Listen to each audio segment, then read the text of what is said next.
Welcome to week 12. This week we take an in-depth look at transnational issues.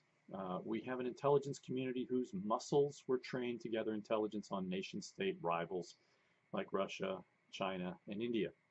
And the question arises whether or not the intelligence community is sufficiently nimble to develop effective techniques for dealing with technical issues like cybersecurity, as well as transnational issues like ISIS and narco-traffickers.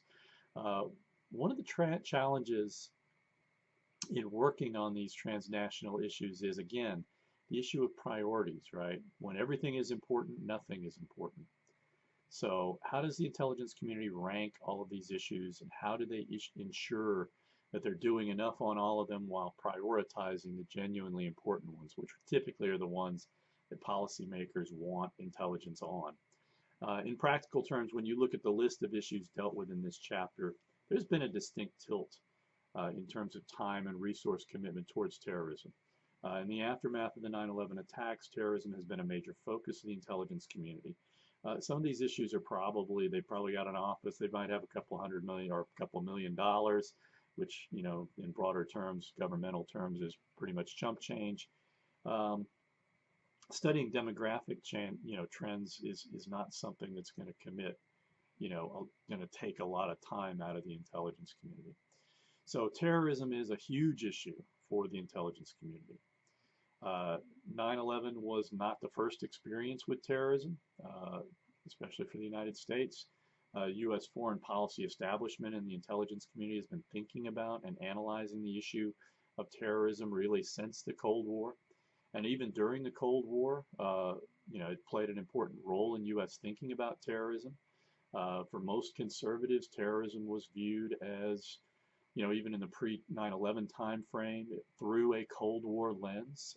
Conservatives were largely convinced that most terrorism taking place in the West was a result of Soviet funding, training, and support.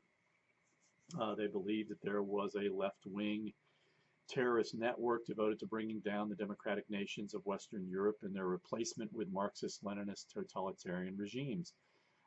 There was some evidence that the Soviet Union was actually helping groups like the Red Brigades in Italy and the Baader-Meinhof gang in Germany. When the Cold War ended, a lot of conservatives continued to think that terrorism was largely a subsidiary issue, and that it was state sponsorship of terrorism that was the principal challenge that needed to be confronted. And now, in contrast, in the years from 93 to 2001, the Clinton administration, those were the guys in charge for, up until the 9/11 attacks, were pretty well aware of the kind of metastasizing nature of Islamic radicalism. With George W. Bush's election, you actually had a group of people coming into positions of influence that really, remained convinced that transnational groups pose little threat to the United States or allied interests, and were instead focusing on nations like Iran and Iraq that were viewed as really the sponsors of terrorism. So to what extent did these assumptions of policymakers infect to some extent, the performance of the intelligence communities in the pre-9/11 period? I don't feel like I'm competent to talk about cybersecurity that well. I'm still learning about that issue, but it's an issue that I do find profoundly worrying. One of the problems confronting the intelligence community is that cyberspace has so many potential uses, and there's so very little guidance in the form of legislation and laws that could delineate what's legal and what is not legal. To me, this is reflected in the largely unregulated nature of social media companies like Amazon, Facebook, and Google, and Twitter. And so now you have, the potential for foreign actors to influence our public policies and our public debates and our elections by manipulating these social media platforms.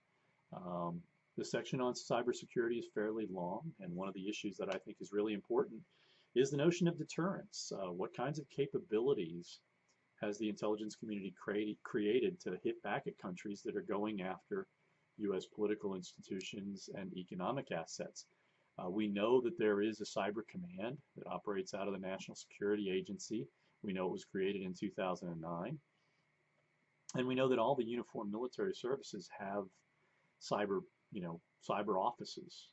What we don't know really are the kinds of retaliatory capabilities that have been developed to bloody other countries' noses when they screw around with us. Another issue that is high profile is the challenge of proliferation, which refers to the efforts of the intelligence community to prevent the spread of weapons of mass destruction. The intelligence community's responsibilities in that area include the identification of any nations seeking to acquire WMD, assess the state of such programs, and to identify the sources of precursor materials. Again, we're not sure about how good the intelligence community is in that area. Narcotics is another important area, and there are a lot of competing factors. This is one of those areas that brings out the schizophrenia in the FBI. Are they primarily concerned with intelligence gathering, or are they primarily in law enforcement mode? Let's arrest people. There is also the regional interdiction concerns versus the broader trafficking concerns.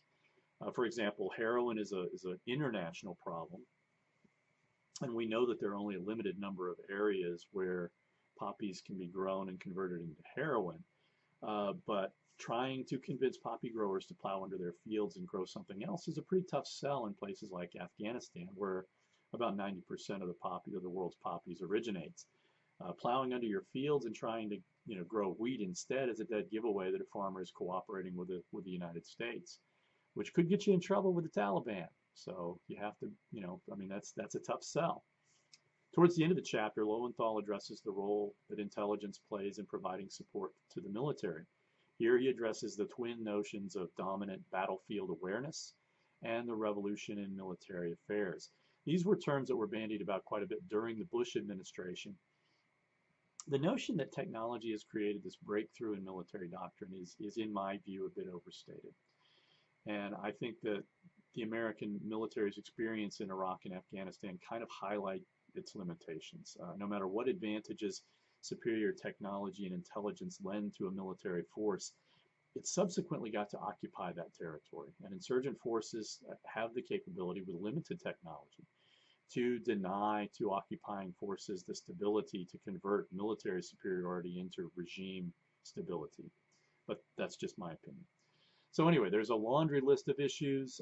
Anything that interests you that I haven't talked about, please feel free to raise it and we can talk about it. As always, if you have any questions, the forum is the place to ask them. Let's have a great discussion this week.